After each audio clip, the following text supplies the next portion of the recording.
Russia, early 1900s. You know how every family has that one embarrassing uncle who shows up to every gathering, totally unannounced, ruins everything, and then refuses to leave. Well, in this story, Russia is the family and Grigori Rasputin is the uncle. But anyways, let me introduce you to this dude. Bearded Siberian weirdo with intense eyes and even more intense vibes.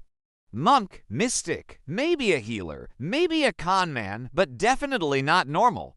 And if you ask anyone in the Russian royal court, they would say he was a complete nut job. But the royal family, oh, they loved him. Why? Because he was the only person who could help their son. Alexei had hemophilia, meaning a tiny paper cut could put him in the hospital for weeks.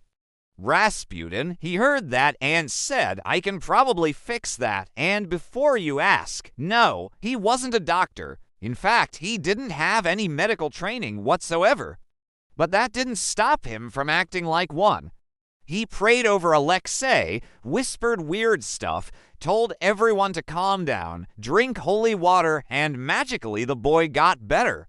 Okay, maybe don't quote me on the magical part. There's some debate about whether or not Rasputin actually cured Alexei or if it was all a coincidence. But either way, that was enough for the Tsarina Alexandra to be like, hey, you keep doing whatever you're doing. Before long, Rasputin went from mystical healer to mystical fixer. He'd pray over people and they'd feel better. He'd lay hands on injured soldiers and they'd immediately heal up enough to return to the front lines. He'd tell farmers that their crops would flourish, and magically their crops flourished.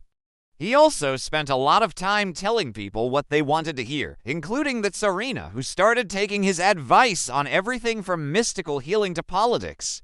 To make matters worse, he surrounded himself with sycophants and yes men, making it impossible for anyone to tell the Tsarina like, yo, I think that guy's full of it, so she kept giving him more power.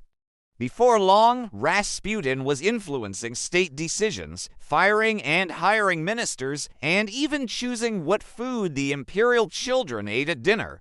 Basically, he was living the dream, except for all the times he wasn't. See, while the Tsarina doted on him, the rest of the Russian elite were like, this stinky wizard is ruining the empire, but no one dared speak up until finally a group of nobles got together and decided to kill him.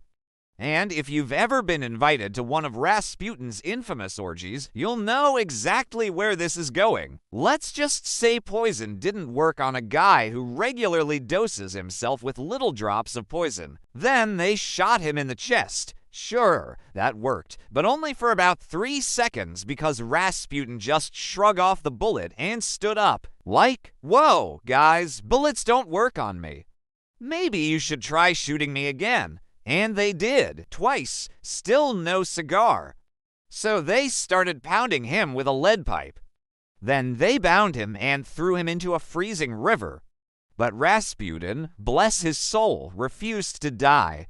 When they pulled him out of the water hours later, he had water in his lungs, which meant he was still breathing when he hit the water. But he was dead, finally, and when they cut him open, they found bullet holes, proving that he was indeed shot 3 times, although apparently the bullets did nothing. As for how he survived being poisoned, stabbed, shot, and drowned, well, we may never know. After Rasputin's death, the Romanovs lost their grip on power, and within 2 years, they were executed by the Bolsheviks.